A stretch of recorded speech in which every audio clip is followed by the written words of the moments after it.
llegando a Dar es Salaam nos entrevistamos con el compañero Neto. Le informamos del resultado de la visita. Le dijimos que sí, que habíamos visto un empeño importante de su movimiento por la independencia de su país y que así lo haríamos llegar a la dirección de la Revolución Cubana. Él nos pidió, no se me olvida nunca esa palabra, me dijo, ustedes son los embajadores angolanos en Cuba y les pido que actúen así.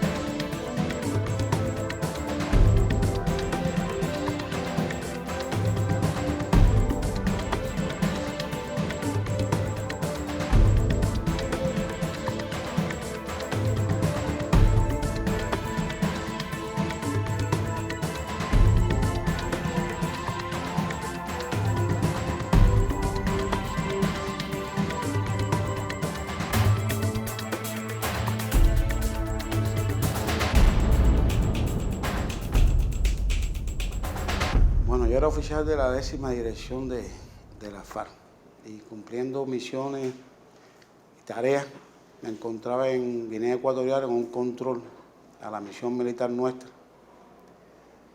El jefe de la comisión era el general Chuy Beltrán y estando realizando ese control, pues llegó una información que debía dirigirme a España, donde me esperaba una misión nueva que me iban a dar por la dirección de las Fuerzas Armadas. Salí para España, los compañeros en España nos contactaron, nos dijeron que teníamos que seguir para Italia y que en Italia nos esperaba un compañero que era conocido nuestro, que estaría en el aeropuerto esperándonos. Efectivamente, cuando llegamos al aeropuerto de Roma estaba el compañero Carlos Cadelo, que en aquel momento era funcionario del Comité Central del Partido, trabajaba en la Dirección de Relaciones Internacionales, o sea, en el Departamento de Relaciones Internacionales con el compañero Osmani. Y allí me dio un sobre que traía la tarea del comandante Argüelles, del cual yo era subordinado directo, planteándome la necesidad de ir a Angola y explorar la situación que tenía el movimiento para la liberación popular de Angola, del MPLA, y ver las posibilidades de colaboración militar con ese movimiento.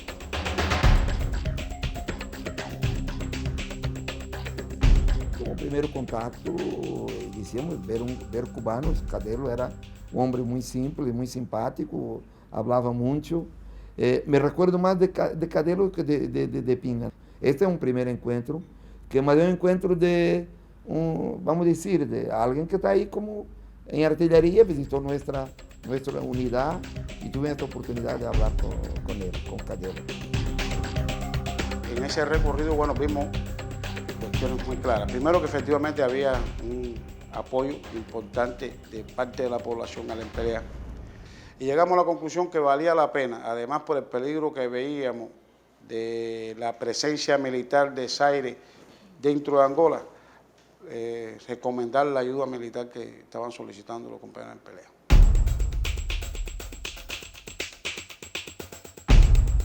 Los acuerdos de Albor se convirtieron en la luz verde de una carrera contra el tiempo. El proceso de descolonización en las posesiones portuguesas tuvo su epicentro en Angola.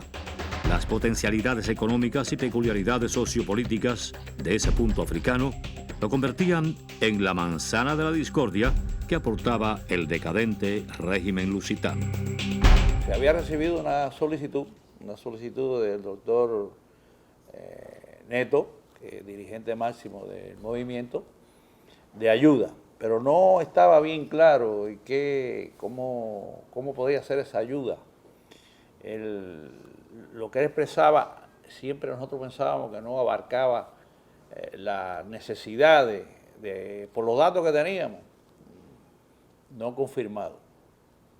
Y se fue creando el grupo que iría, dirigido por Argüelles, a explorar y ver cómo se encontraban allí las acciones combativas, los movimientos. Había confusión, qué papel estaban jugando los movimientos allí en Luanda. Había un gobierno tripartita donde estaba, además del MPLA, estaba la UNITA, la FNLA y los portugueses allí. Los periódicos hablaban de afuera, que bueno, que el MPLA iba a perder porque no tenía apoyos, que la FNLA, hablaba más de FNLA, que iba a tener apoyo de Zaire por intermedio de los Estados Unidos, y, bueno, y hablaba un poco de la UNITA, no se hablaba mucho, pero que había otros apoyos del sur, etcétera, etcétera. Pues estaba analizando y si nosotros necesitábamos ayuda, pero había que ver toda la coyuntura internacional, a ver cómo se podía hacer eso, etcétera. Claro, y nos decía, mira, no sería la primera vez que cubanos iban a ayudarnos, porque habían estado en Cabinda, etcétera, ya antes, ¿no? Las nuevas águilas del entonces Zaire, del régimen de Mobutu y de la Sudáfrica racista de los Botha, mostraban sus garras ante el inminente reparto que, paradójicamente, intentaban materializar aquel 11 de noviembre de 1975. Detrás de las columnas invasoras que avanzaban velozmente desde las direcciones norte y sur de Luanda, Estados Unidos movía sus cuerdas. Una vez más, oídos sordos a los reclamos de los auténticos representantes del pueblo de Angola. Después de los acuerdos de Albor, hubo facciones en Portugal que no estuvieron muy satisfechas con la solución de Albor. Albor determinaba que el 11 de noviembre de 1975 Angola se volvería en país independiente del régimen portugués y el poder pasaría a manos de los angolanos. Es necesario que quede para la historia que nosotros resistimos las dos invasiones simultáneamente. No fue una primero y después la otra. Al mismo tiempo que las tropas de Mobutu descendían del norte para el sur, las tropas del apartheid subían del sur para el norte, llegando también a escasos kilómetros de Luanda, exactamente en la provincia de Kwanza Sur. La asistencia al movimiento para la liberación de Angola en pelea constituía un verdadero reto. Era una lucha contra el reloj. Los grupos Frente Nacional de Liberación de Angola, FNLA, y Unión Nacional para la Independencia Total de Angola, UNITA, disponían de los aseguramientos de las fuerzas más reaccionarias de la época. Nosotros estábamos prestándole atención a la situación en Angola en el mes de julio del año 1975. En ese momento se estaban produciendo combates en la ciudad de Luanda, se habían roto con el FNLA los acuerdos de Albor, y en ese momento, a finales del mes de julio, nos llamaron para informar sobre Angola. Preparamos un mapita, preparamos las cosas, y cuando fuimos a informar era el comandante en jefe. No sabíamos qué era, pensábamos que era el jefe del Estado Mayor General, que en ese momento era el comandante Zenén Casarregueiro. Fuimos, Zenén, el mismo comandante Zenén nos llevó al lugar y ahí estaba el comandante en jefe, estaba un grupo de compañeros que fueron los mismos que fuimos allá, estaba el ministro de la FARC, estaba el comandante Colomé, y ahí hice ese informe. Cuando terminé el informe, que pedí permiso para retirarme, el comandante dijo que no, que permaneciera allí. Allí permanecí y respondí algunas preguntas que me hicieron mientras se trataban otras cosas. Y al final le dijo a Díaz Argüelles, le dijo, entonces allá van fulano, mengano, y el mayor Fran también va.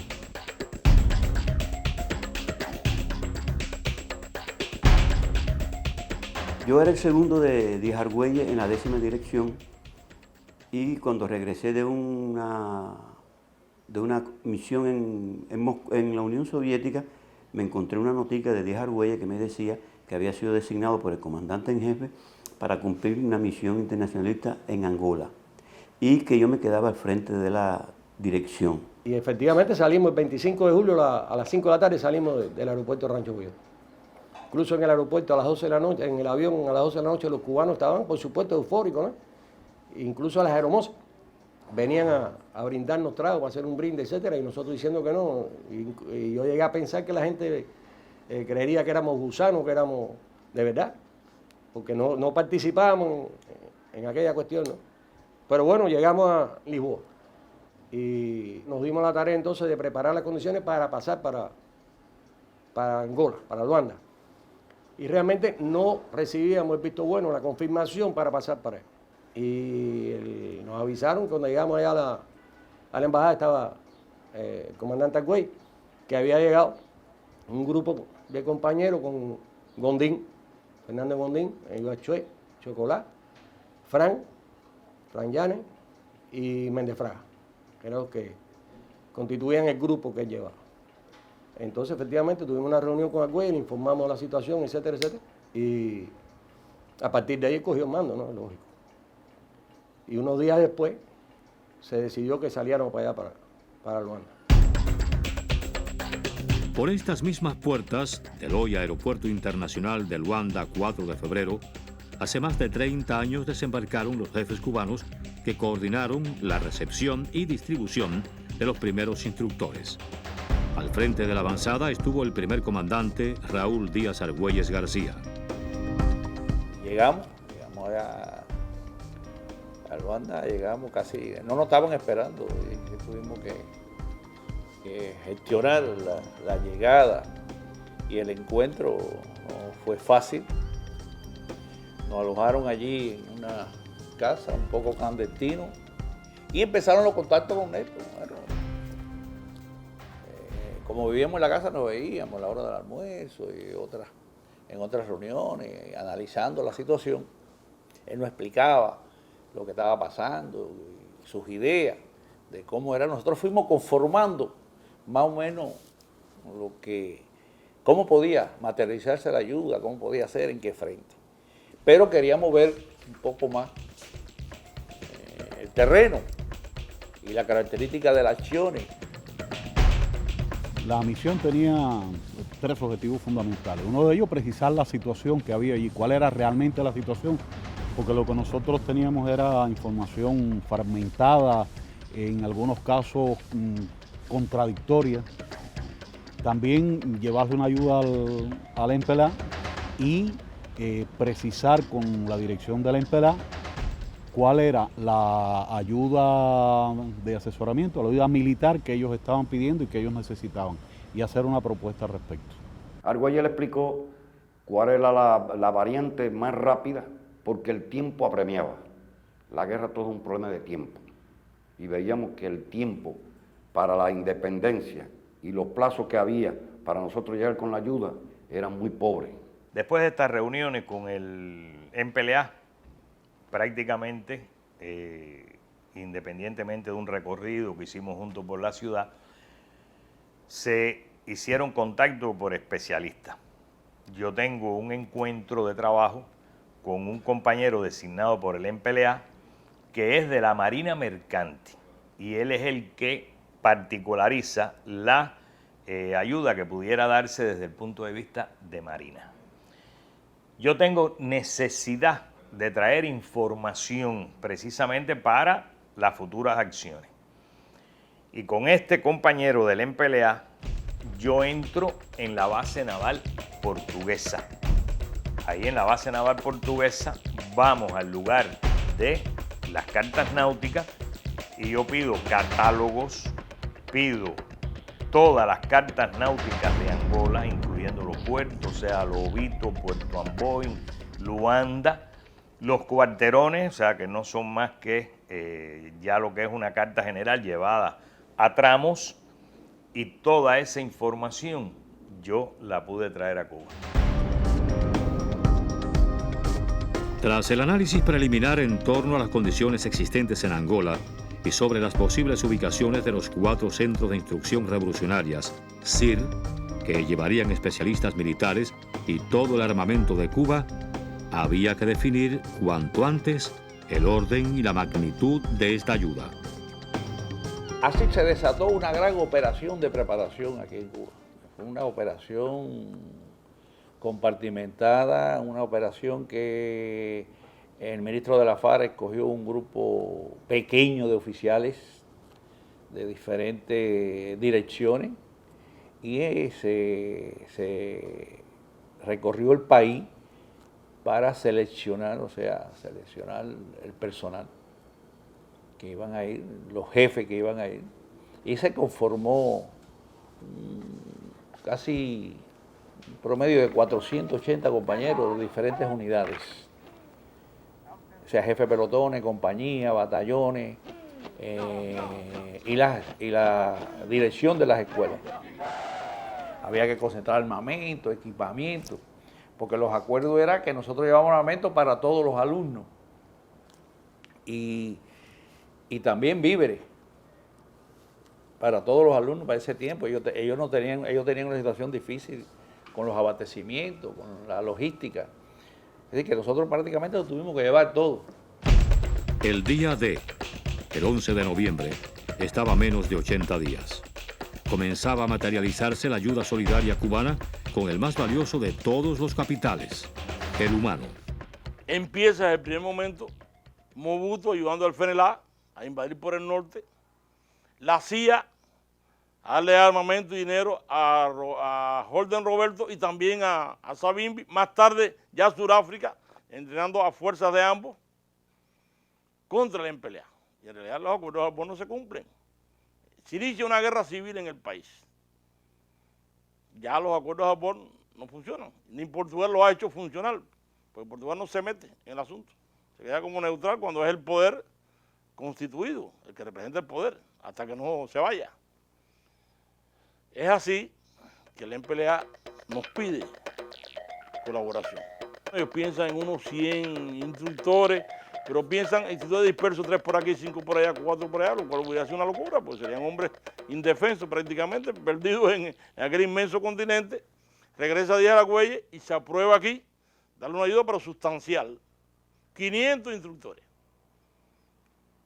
en 4 escuelas, una en Cabinda, una en Salazar, cerca de Luanda, al este de Luanda, una allá en el este, en Saurismo, se llama Enrique Carvalho cuando aquello, y otra al sur de Benguela. 4 escuelas, más instructores en la de Cabinda que en las otras, porque Cabinda estaba separada, y las apetencias que habían sobre Cabinda eran muchas. Y el comandante jefe decidió que la Cabinda tenía que ser más fuerte, tenía más armamento y más instructores. Lo primero que se hizo fue cumplir los acuerdos que le había pedido Neto al gobierno cubano de prepararle unos 40 batallones, entre batallones, baterías de artillería, etcétera, en Angola para formar el ejército realmente de la MPLA.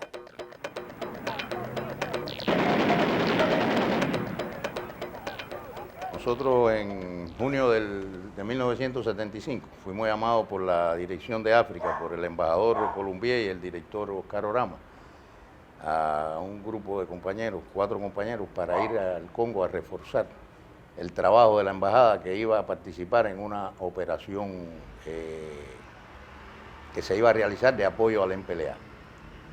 Llegamos al Congo y yo fui designado para abrir un consulado en Punta Negra.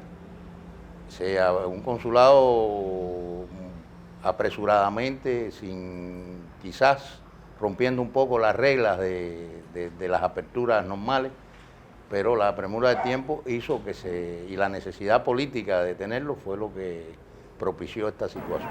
El objetivo era precisamente canalizar el paso de los instructores cubanos, la llegada del armamento que iba destinado a Cabinda, donde había una escuela en Dinche, una escuela de instructores del MPLA que iba a ser dirigida por profesores cubanos y combatientes angolanos. En Cuba, cuando fugazmente se tocan los primeros tiempos de Angola independiente, es muy posible que lo primero que acuda a la mente de quienes fueron testigos sean las vibrantes victorias de las fuerzas del MPLA, asistidas por los internacionalistas cubanos, entre otros.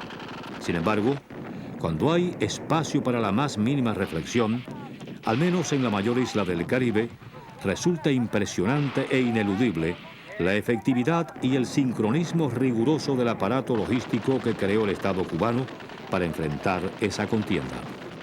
Estos centros de preparación o instrucción revolucionaria que se llamaban, se prepararon con una concepción muy flexible, con una concepción de que era un centro de preparación, pero al mismo tiempo se pudiera, en caso de necesidad, desdoblarse en una unidad de combate.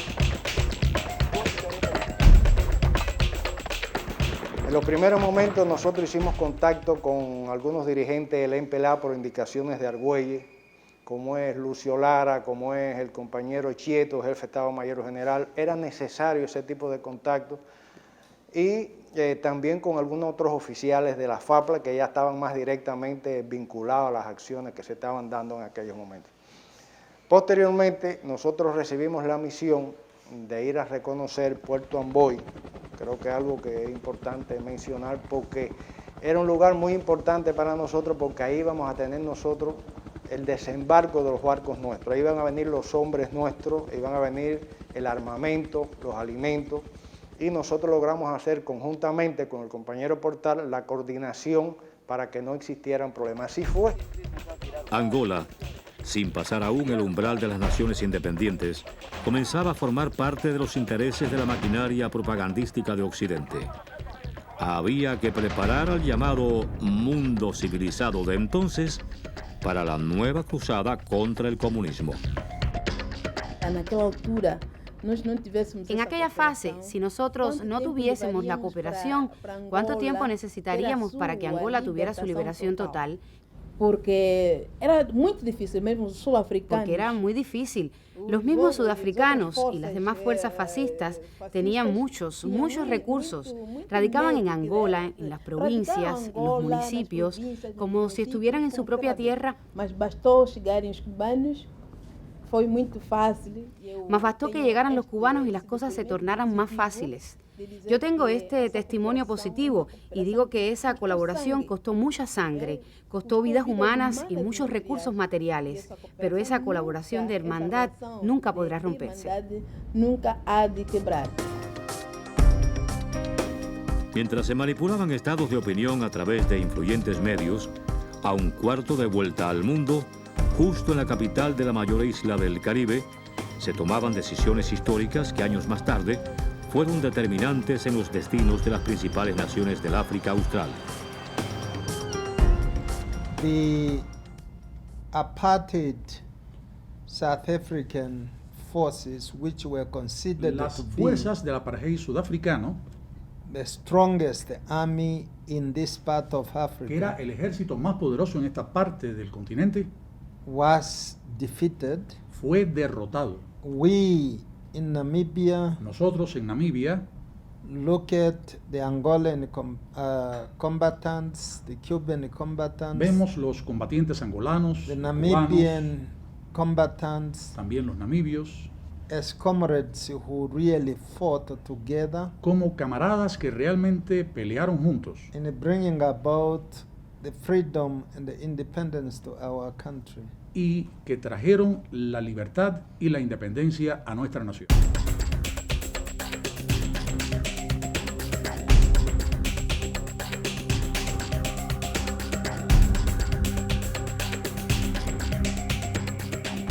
I know about the contribution of the Cuban people to our struggle.